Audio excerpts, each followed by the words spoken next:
Praise the Lord. இந்த வீடியோவை கடைசி வரை ஸ்கிப் பண்ணாமல் பாருங்கள். இந்த அதிகாரத்திலிருந்து கடைசியில் கேள்வி ஒன்று கேட்கப்பட்டுள்ளது. அப்போஸ்தலனாகிய பவுல் ரோமாபுரியாருக்கு எழுதின நிருபம் 14ஆம் அதிகாரம். விசுவாசத்தில் பலவீனம் உள்ளவனை சேர்த்து கொள்ளுங்கள், ஆனாலும் அவனுடைய மன ஐயங்களை குற்றமாய் நிர்ணயிக்காமல் இருங்கள். ஒருவன் எந்த பதார்த்தத்தையும் புசிக்கலாம் என்று நம்புகிறான், பலவீனனோ மரக்கறிகளை மாத்திரம் புசிக்கிறான். புசிக்கிறவன் புசியாதிருக்கிறவனை அற்பமாய் எண்ணாதிருப்பானாக. புசியாதிருக்கிறவனும் புசிக்கிறவனை குற்றவாளியாக தீர்க்காதிருப்பானாக. தேவன் அவனை ஏற்றுக்கொண்டாரே. மற்றொருவனுடைய வேலைக்காரனை குற்றவாளியாக தீர்க்கிறதற்கு நீ யார்? அவன் நின்றாலும் விழுந்தாலும் அவனுடைய எஜமானுக்கே அவன் உத்தரவாதி. அவன் நிலைநிறுத்தப்படுவான். தேவன் அவனை நிலைநிறுத்த வல்லவராய் இருக்கிறாரே. அன்றியும் ஒருவன் ஒரு நாளை மற்றொரு நாளிலும் விசேஷமாக எண்ணுகிறான், வேறொருவன் எல்லா நாட்களையும் சரியாக எண்ணுகிறான். அவனவன் தன் தன் மனதிலே முழு நிச்சயத்தை உடையவனாய் இருக்க கடவன். நாட்களை விசேஷித்துக் கொள்கிறவன் கர்த்தருக்கென்று விசேஷித்துக் கொள்கிறான். நாட்களை விசேஷித்துக் கொள்ளாதவனும் கர்த்தருக்கென்று விசேஷித்துக் கொள்ளாதிருக்கிறான். புசிக்கிறவன் தேவனுக்கு ஸ்தோத்திரம் செலுத்துகிறபடியால் கர்த்தருக்கென்று புசிக்கிறான். புசியாதிருக்கிறவனும் கர்த்தருக்கென்று புசியாதிருந்து தேவனுக்கு ஸ்தோத்திரம் செலுத்துகிறான். நம்மில் ஒருவனும் தனக்கென்று பிழைக்கிறதும் இல்லை, ஒருவனும் தனக்கென்று மரிக்கிறதும் இல்லை. நாம் பிழைத்தாலும் கர்த்தருக்கென்று பிழைக்கிறோம், நாம் மரித்தாலும் கர்த்தருக்கென்று மரிக்கிறோம். ஆகையால் பிழைத்தாலும் மரித்தாலும் நாம் கர்த்தருடையவர்களாய் இருக்கிறோம். கிறிஸ்துவும் மரித்தோர் மேலும் ஜீவன் உள்ளோர் மேலும் ஆண்டவராய் இருக்கும் பொருட்டு மரித்தும் எழுந்தும் பிழைத்தும் இருக்கிறார். இப்படி இருக்க நீ உன் சகோதரனை குற்றவாளி என்று தீர்க்கிறதென்ன? நீ உன் சகோதரனை அற்பமாய் எண்ணுகிறதென்ன? நாம் எல்லாரும் கிறிஸ்துவினுடைய நியாயாசனத்திற்கு முன்பாக நிற்போமே.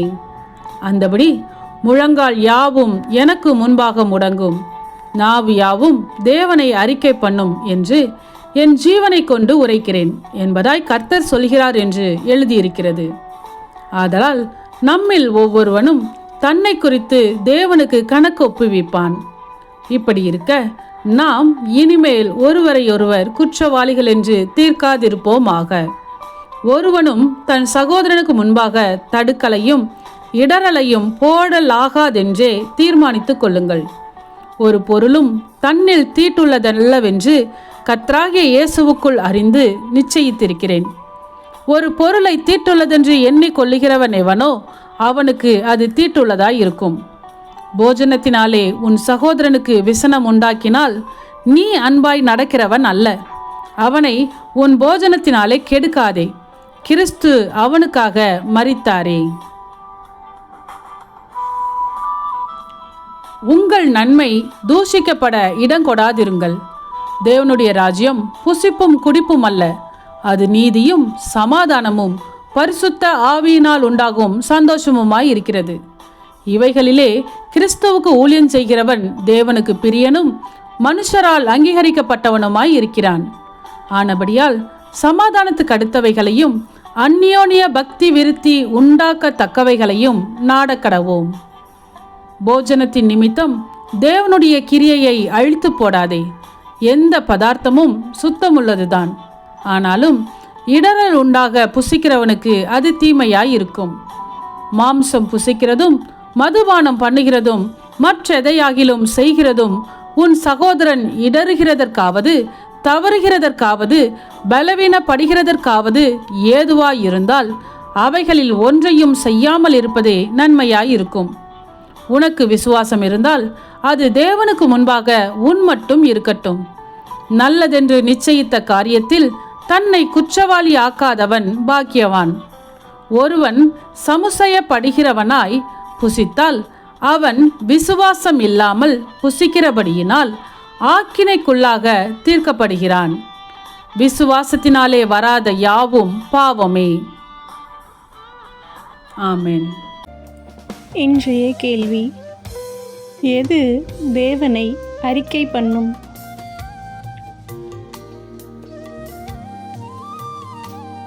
உங்கள் பதிலை கமெண்ட் பண்ணுங்கள். சத்தியத்தையும் அறிவீர்கள், சத்தியம் உங்களை விடுதலையாக்கும். இந்த வசனத்தின்படி அநேகர் சத்தியத்தை அறிந்து விடுதலையாக்கப்பட இந்த சேனலை லைக் செய்யுங்கள், அநேகருக்கு ஷேர் பண்ணுங்கள். ஜீவ வார்த்தையை தினமும் கேட்க சப்ஸ்கிரைப் செய்யுங்கள்.